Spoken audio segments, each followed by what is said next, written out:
ভাইরা আমার বাবাজিরা ও সোনার যুবকেরা, আল্লামা রুহুল আমিন বসিরহাটি হাফিজুল হাদিস ছিলেন বাবা।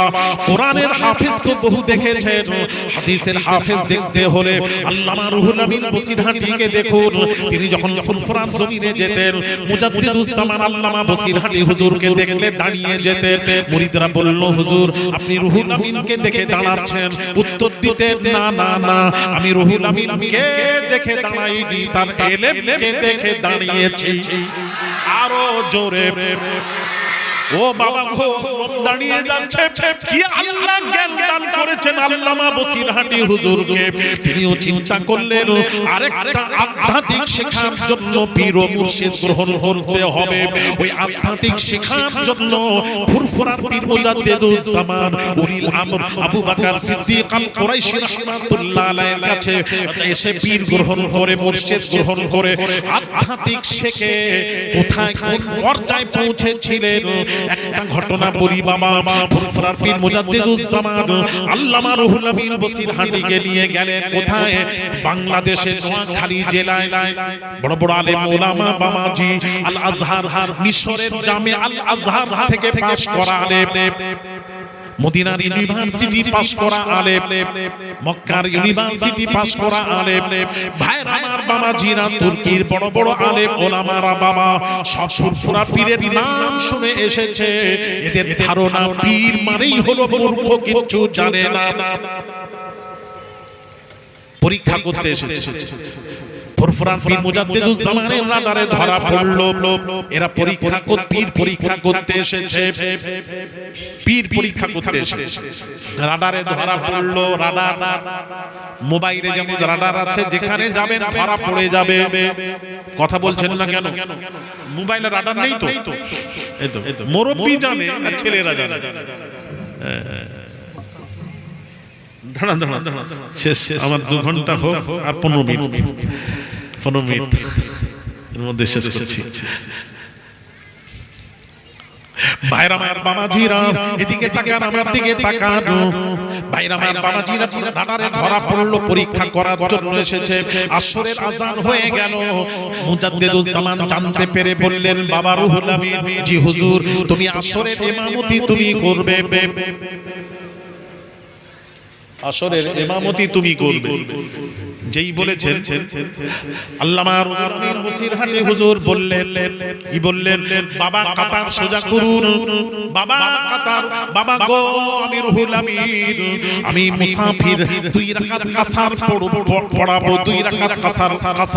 আমি মুসাফির, মুসাফিরের জন্য 48 মাইল সফর করলে 4 রাকাত 2 হয়ে যায়। আর সুন্নাতে মুআক্কাদা নামাজ গায়ের মুআক্কাদা হয়ে যায়।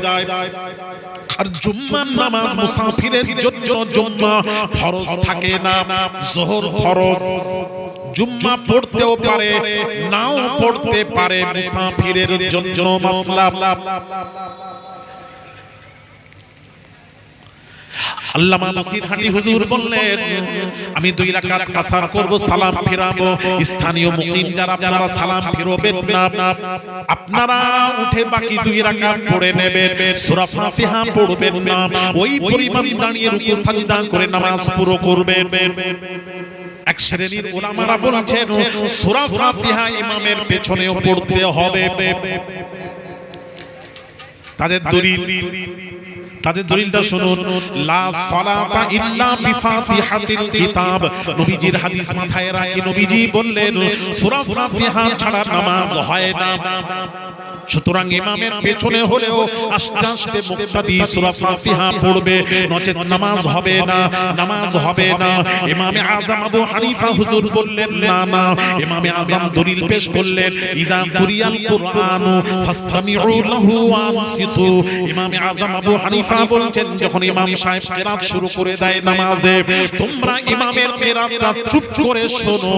শোনাটা তোমাদের জন্য ওয়াজিব, ওয়াজিব, ওয়াজিব। পড়া যাবে না, তার কারণ ইমামের কিরাতটাই মুক্তাদির কিরাত হয়ে যায়।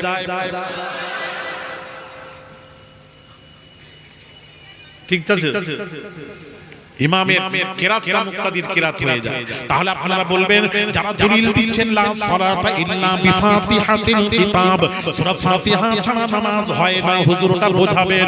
হ্যাঁ, ওটা একটু ব্যাখ্যা ভুল হচ্ছে বাবাজি। সূরা ফাতিহা ছাড়া নামাজ হয় না কাদের জন্য?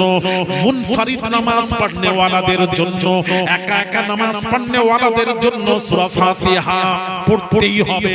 আর ইমামের পেছনে পড়লে পড়া যাবে না, ইমামের কিরাত মুক্তাদির কিরাত হয়ে যায়। মাসলা বলে দিয়ে আল্লামা বসিরহাটি হুজুর দাঁড়িয়ে গেল। আল্লাহু আকবার, আসসালামু আলাইকুম ওয়া রাহমাতুল্লাহ, আসসালামু আলাইকুম ওয়া রাহমাতুল্লাহ। নামাজ সমাপ্ত করলেন, সব উঠে 2 রাকাত পড়ে এবার বলছে ফুরফুরা পীর মাসলার জ্ঞান নেই। এত বড় জামাতে একটা মুসাফিরকে দিয়ে কিভাবে ইমামতি করালেন? জ্ঞান নেই, আবু বকরের জ্ঞান নেই। চল, এই দরবারে থাকলে কিছুই পাওয়া যাবে না, রাডারে ধরা পড়ছে, পালাবে বা পালাবে। মুজাদ্দিদুজ জামান দাঁড়ালেন, দাঁড়িয়ে বললেন বাবা বলতে পারবেন রুহুল আমিনের পেছনে কতজন লোক জামাতে নামাজ আদায় করেছে? না গুনে কে বলতে পারবেন বাবা বলুন। সবাই বলল না গুনে বলা সম্ভব নয়, সম্ভব নয়। বাবা রুহুল আমিন, জি হুজুর, তোমার পেছনে কতজন লোক জামাতে নামাজ আদায় করলো বলতে পারবে? হুজুর আমি ইমাম, আমার পেছনে কতজন মুক্তাদি হয়ে নামাজ আদায় করলো? যদি বলতেই না পারলাম তাহলে কিসের ইমাম? আরো জোরে, ইমাম হো তো ऐसा हो। তাহলে বাবা বলো, আল্লামা বসিরহাটি হুজুর চোখ বন্ধ করলেন, ডান দিকে ঘাড় ঘোরালেন, বাম দিকে, নিচের দিকে, উপর দিকে তাকিয়ে বললেন আমি রুহুল আমিনের পেছনে ৯৯৯৯ জন লোক জামাতে নামাজ পাঠ করেছে। বাবা গুনতে আরম্ভ করেন, গুনুন, গুনতে গোনা শুরু হলো। যারা যারা ছিলেন যোগদীপ, যোগফল বের হচ্ছে ৯৯৯৯ জন। সব আলেম ওলামা মুহাদ্দিস ফুরফুরার মুজাদ্দিদুজ জামানের কদমখানা জড়িয়ে বললেন হুজুর আল্লামা রুহুল আমিন বসিরহাটি চোখ বন্ধ করে ডান দিকে ঘাড় ঘোরালেন, বাম দিকে, নিচের দিকে, উপর দিকে তাকালেন। ওটা কি করলেন? ওই পড়া তো আমরা পড়িনি, ওই ক্লাস তো আমরা করিনি, ওটা আবার কি? ওই পড়ো, এ বলি সাহেব, ওই পড়া পড়ো, একটু সামান্য পড়ে টাইটেল পাস করে বুখারী পড়ে আইয়ুহাল ইখওয়া ওয়া ইশারাল মুসলিমিন ওয়া সাইয়্যিদুল ইসলাম সাইয়্যিদানিকুম ওয়ালাদ من الحقائق والواقعة التي تحيط أساس الإسلام والدين، وهي التي لا تستطيع أن تكذب في هذا العصر وأحوال مسلم الهند كانت عليه منهاج التي تعرفون بأسئلة كيف نحن مستقرين في الحياة الإسلام والأمة المرحومة। فهمت؟ नहीं समझे? अरे बाबा কত বড় মাওলানা আরবি বলছে। আরে আমার ছেলে, তোদের কথা তো না, আমার ছেলে কতক্ষণ আরবি বলাবে? ও তো যখন কথা বলে এখন থেকে আরবি, 18 বছর বয়স, এখন থেকে পুরো আরবি। আলহামদুলিল্লাহ, আল্লাহ শুকর। ওরে বাবা, ওই কত বড় মাওলানা! না মাওলানা নয়, ও মাওলানা সাহেব। আরেকটা জ্ঞান আছে, ওই জ্ঞানটা আধ্যাত্মিক শেখার জন্য কোন পীর মুর্শিদের কাছে গিয়ে जाओ, নিজেকে মিটিয়ে দাও। যে मिटा तो अपने हस्ती को अगर कुछ मर्तबा चाहे कि दाना खाक में मिलकर गुले गुलजार होता है। নিজেকে মিটিয়ে দাও, তবে আল্লাহ তোমাকে দান করবেন। যাও উরিদের দরবারে যাও, যে শেখো আধ্যাত্মিক শেখো। এই জন্য এই দুই বাবা যেদিকে তাকান, আল্লামা রুহুল আমিন বসিরহাটি মুজাদ্দিদুজ জামান বললেন বাবা প্রশ্ন উত্তর দেব, মুরিদ হয়ে প্রশ্ন করো উত্তর দেব। সব মুরিদ হয়ে গেল। এইবার পীর ভাই, তোমার পীর ভাই হয়ে গেছে, পীর ভাইয়ের উত্তর দাও। আল্লামা বসিরহাটি হুজুর বলছেন, আমার পীর ও মুর্শিদ আমাকে যখন অনুমতি দিলেন, আমি জাহিরি চক্ষু বন্ধ করে ডান দিকে ঘাড় ঘোরালাম। দুনিয়ার এক প্রান্ত পর্যন্ত অন্তর চোখে ভেসে উঠলো, আমি রুহুল আমিন কিছুই দেখতে পেলাম না। আমি যখন বাম দিকে তাকালাম, দুনিয়ার এক প্রান্ত পর্যন্ত অন্তর চোখে ভেসে উঠলো, আমি রুহুল আমিন কিছুই দেখতে পেলাম না। আমি যখন নিচের দিকে তাকালাম, তাহাতুস সারা পর্যন্ত অন্তর চোখে ভেসে উঠলো, আমি রুহুল আমিন কিছুই দেখতে পেলাম না। আমি যখন উপর দিকে তাকালাম, লাউহে মাহফুজে সোনার অক্ষরে লেখা দেখলাম, রুহুল আমিনের পেছনে ৯৯৯৯ জন লোক জামাতে নামাজ আদায় করেছে। আরো জোরে! হ্যাঁ, এই জ্ঞানের দৌড় দেখছেন। এই জন্য ইমাম মালিক রাহমাতুল্লাহ আলাইহি, বিশ্বের যে চারটা ইমাম, ইমাম মালিক রাহমাতুল্লাহ আলাইহি কি বলেছেন একটু শুনুন। মান তাসাউফ ওয়া লাম ইয়াতাফাক্কাহ ফাকাদ তাযান্দাম। এক ব্যক্তি দুই জ্ঞানের মধ্যে তাসাউফ শিক্ষা করলো, আধ্যাত্মিক জগতে গেল, কোরআন হাদিস ইলমে ফিকহের জ্ঞান অর্জন করলো না, তার সম্পর্কে ইমাম মালিক রাহমাতুল্লাহ আলাইহি বলছেন ফাকাদ তাযান্দাম, সে হলো জিন্দিক, কাফের, অবিশ্বাসী, তাকে মানা যাবে না। এই জন্য দেখেন, মিলিয়ে দেখেন কথাটা। বাংলাদেশের একজন পীর সাহেব আছে, নাম বলবো না, সে কি বলছে জানেন? সাইয়্যিদাতুন নিসা ফাতিমাতুজ জাহরা রাদিয়াল্লাহু তাআলা আনহা, নবীর কলিজার টুকরা ফাতিমার স্বামী হলাম আমি। জোরে বলুন নাউযুবিল্লাহ। সে মারাও গেছে।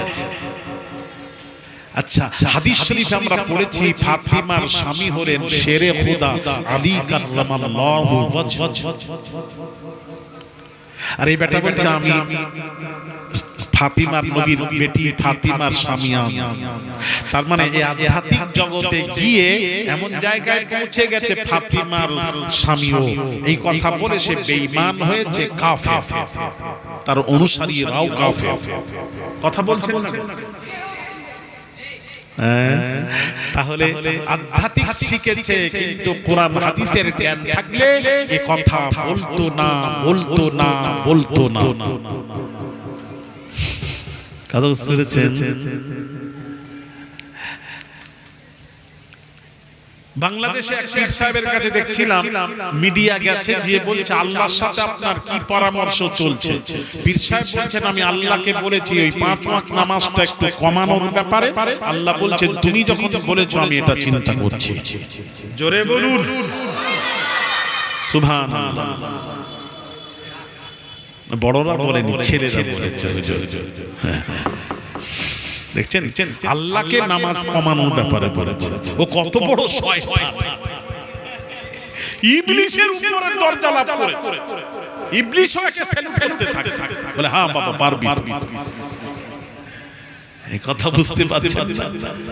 তার মানে আধ্যাত্মিক জগতে গেছে, কোরআন হাদিসের জ্ঞান।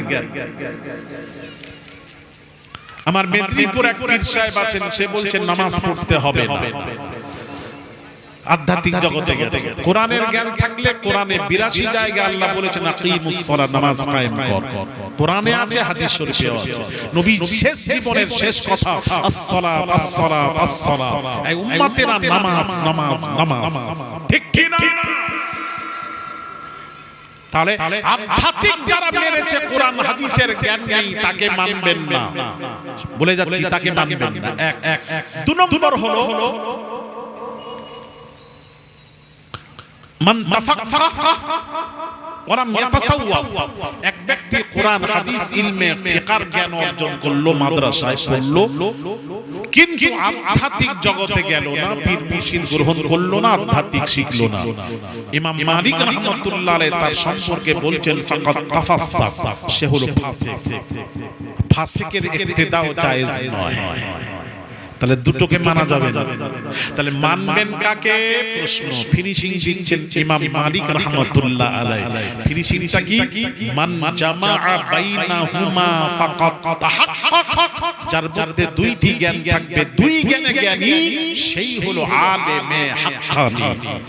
একটু জোরে আলেমে হাক্কানীরা যা বলেছেন, ফুরফুরা পীর মুজাদ্দিদুজ জামান যা বলেছেন, আল্লামা রুহুল আমিন বসিরহাটি যা বলেছেন, আমার ওয়ালিদ কিবলা মারহুম মুজাহিদ ইসলাম পীর কামেল শাহ সুফি সৈয়দ আহমদুল্লাহ পীর কিবলা যা বলেছেন, আব্দুল মাহমুদ মেদিনীপুরি যা বলেছেন, এদের কথার উপর আমরা মজবুত থাকব। অন্যকে কি বলছে তার কথা শুনতে রাজি নাই। আমার এই কথার উপর একমত তো? মাশাআল্লাহ। আরেকটা কথা বাবা, এই মিলাদুন নবী আমি বলবো এটাকে ইসালে সওয়াব করেছেন, উপরে মিলাদুন নবী করবেন, নবী মিলাদ করবেন বৎসরে বাবাজি, এটা আপনারা করবেন, ছেলেরা সব গ্রামবাসী বাবা করবে। কোরআন হাদিসের আলোচনা অনেক কিছু শেখা হলো। কি গো বাবা, শেখা হলো কিনা? কথা বলছেন না কেন? শিখলেন তো? তাহলে আমি কিন্তু কোরআন হাদিসের বাহিরে কোনো কথা বলেছি বলিনি। তাহলে কোরআন হাদিস আলেম ওলামারা বলবেন, আমার পর মাওলানা আব্দুর রশিদ সাহেব আসবেন বলবেন, তো কোরআন হাদিসের আলোচনা হবে ইসালে সওয়াব। কেন ইসালে সওয়াব করতে হয়? মুজাদ্দিদুজ জামান 21, 22, 23 ফাল্গুন ইসালে সওয়াব ফুরফুরা শরীফে প্রতিষ্ঠিত করে গেলেন। মৌলানা বাগে 13, 14, 15, বসিরহাট আমিনিয়া মাদ্রাসায় 17, 18, 19 ফাল্গুন আমিনিয়ার ইসালে সওয়াব। এটা আরবি শব্দ, ইসাল মানে পৌঁছানো, সওয়াব মানে সওয়াব। কাদেরকে পৌঁছাবে? আল্লাহ নবী বলেন, আল মাইয়িতু ফিল কবরি কাল গরিকিল মুতাগাফফিস ইয়ানতাজিরু দাওয়াত মা তালহাকুহু আন আবিনাও আখিনাও সাদিকিন। আল্লাহ নবী বলেন, আমরা যখন বাবা মারা যায়, আমরা জানাজা করে দাফন করে চলে আসি, ওই কবরবাসী মাইয়িতরা কবরে কি অবস্থায় আছে নবীজি বললেন, কবরবাসীরা কবরে আওতা খাবার মতন হাবুডুবু খেতে থাকে। তারা বলতে থাকে, আমার ভাই, আমার বোন, আত্মীয় স্বজনেরা আমার নামে দান কর, আমার কবরে কষ্ট হচ্ছে। ওই মা বলতে থাকে, বেটা রে, কত কষ্ট করে না খেলাম পালন করেছি, মানুষ করেছি, বেটা আমার নামে ইসালে সওয়াব কর, দান ধ্যান কর। ভাইরা আমার, বাবাজিরা, যারা মারা যায় সব আমল বন্ধ হয়ে যায়। যারা বেঁচে আছেন, আমরা তার সন্তানেরা, আত্মীয় স্বজনেরা যেটা দেবে সেটাই তাদের রুহে পৌঁছবে। তাই বলবো বাবাজি, বৎসরে অন্তত বাবা, দাদা, দাদি, নানা, নানি, মায়ের মুরব্বি মারা গেছেন, তাদের রুহের ফিরাতের উদ্দেশ্যে ইসালে সওয়াব করবেন। হাক্কানি আলেম ওলামাদেরকে নিয়ে, ওলাদের রাসূলকে নিয়ে, পীরেরা ওলাদেরকে নিয়ে বৎসরে ইসালে সওয়াব প্রতিষ্ঠিত করবেন। রাজি আছেন? এই বলে রাজি আছেন? ইসালে সওয়াব করবেন বাবাজি, ইসালে সওয়াব করবেন।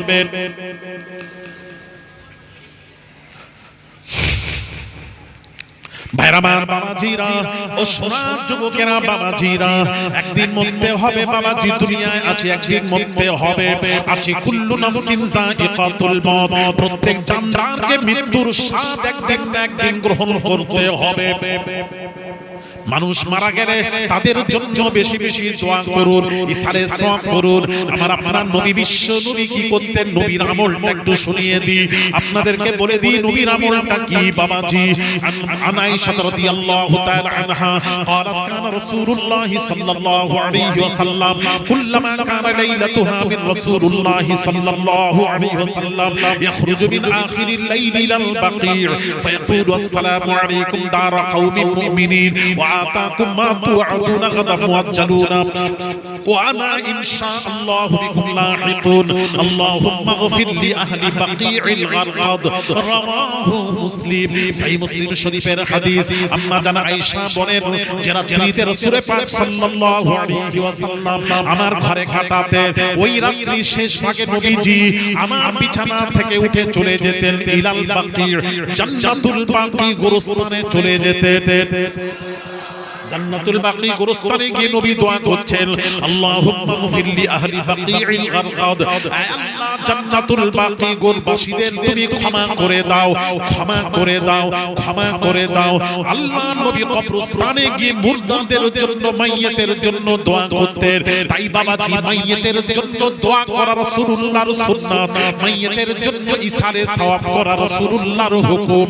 আল্লাহর নবী বলেছেন, আল্লাহর নবীকে প্রশ্ন করা হলো, নাহুজ্জাল মাউতানা ওয়া নাতাসাদদাকাল মাউতানা ইয়া রাসূলুল্লাহ ইয়া হাবিবাল্লাহ হুজুর আমার পিতার উপর হজ ফরজ ছিল আমার পিতা ইন্তেকাল করে গেছেন এখন করণীয় কি আল্লাহর নবী বলেন তোমার পিতা যদি দুনিয়ায় কারোর কাছে ঋণ নিয়ে মারা যেত তুমি কি তোমার পিতার ঋণ পরিশোধ করতে না এই জন্য মৃত্যুর আগে আমরা জানাজার আগে বলি না আমার বাপ মারা গেছেন কারোর কাছে ঋণ নিয়ে গেলে ঋণ নিয়ে যদি ঋণ অবস্থায় মারা যায় কারোর কাছে ঋণ কেউ যদি বাবা যে আমার পিতার কাছে কেউ কিছু পান আমার পিতা ঋণ অবস্থায় যদি মারা যায় কেউ কিছু কারোর কাছে ঋণ নিয়ে থাকে আপনারা বলবেন আমি সন্তান ঋণ পরিশোধ করে দেব জানাজার আগে এটা বলা হয় আপনাদের দেশেও হয়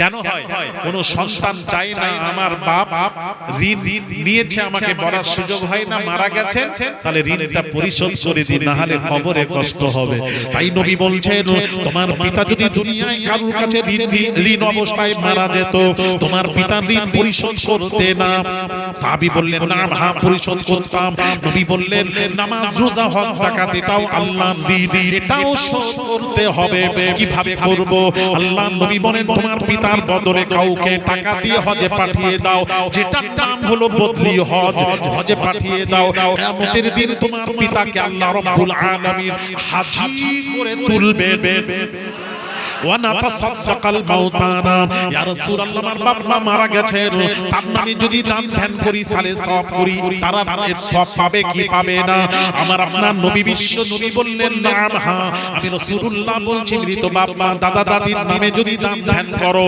এর সওয়াব কামসালিল জিবাল পাহাড় সমতুল্য সওয়াব ওই বাপ মা দাদা দাদি মৃত বাপ মা দাদা দাদি নানা নানির রূহে আল্লাহর তরফ থেকে পৌঁছে দেওয়া হয় জোরে জোরে বলুন তাই বাবা টাকা নিয়ে বাবা এক্ষুনি মত এখান থেকে বাড়ি যাওয়ার গ্যারান্টি নেই আল্লাহ যাদেরকে ধন দৌলত দিয়েছেন বাপ মায়ের নামে ইসারে সওয়াব করো সালাত না করো তো 12টা পর্যন্ত যথেষ্ট ইসারে সওয়াব বৎসরে কায়েম রাখবেন প্রতিষ্ঠিত রাখবেন রাজি আছেন আরো জোরে বলুন হাত তুলে দাঁড়ান নারায়ে তাকবীর নারায়ে তাকবীর সিলসিলায়ে হক ফুরফুরা শরীফ নারায়ে রিসালাত ইয়া রাসূলুল্লাহ নারায়ে রিসালাত হিজবুল্লাহ আল্লাহ কবুল করেন ঈদগাহ বাবা মানুষ মারা গেলে জানাজার নামাজ পড়ানোর জায়গা নেই টাকা নিয়ে কি করবেন কবরে যাবেন টাকা সাথে যাবে না বাবা যাবে না আল্লাহর রাস্তায় দান করুন ঈদগাহর জন্য খরচা করুন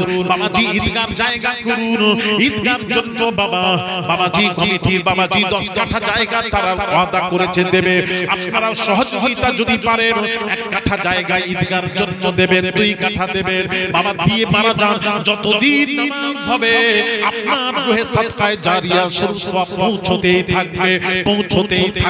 পৌঁছতেই থাকবে এটা সাদকায়ে জারিয়া ঈদগাহর জন্য বাবা টাকা পয়সা লাগে দান ধ্যান বাবাজি টাকা লাগে ওই ঈদগাহ খুব জরুরি দরকার মুসলমানদের ঈদের জায়গা দরকার জানাজার নামাজ পড়ানোর জায়গা আজ নেই এক হাত জায়গার জন্য মারামারি জায়গা ছাড়ে না এগুলি রাখবেন বাবা করবেন এগুলি করবেন কখন টাকা আসবে চলে যেতে হবে বাবা 5 ওয়াক্ত নামাজ পড়বেন আকীদা ঠিক রেখে নামাজ রোজা করবেন হারাম বর্জন করবেন হালাল ভক্ষণ করবেন মা বোনেদেরকে পর্দার সাথে রাখবেন কোরআন তেলাওয়াত করবেন নবীর আলোচনা বেশি বেশি করবেন আল্লাহ যেন আপনাদের তৌফিক দান করেন সকলে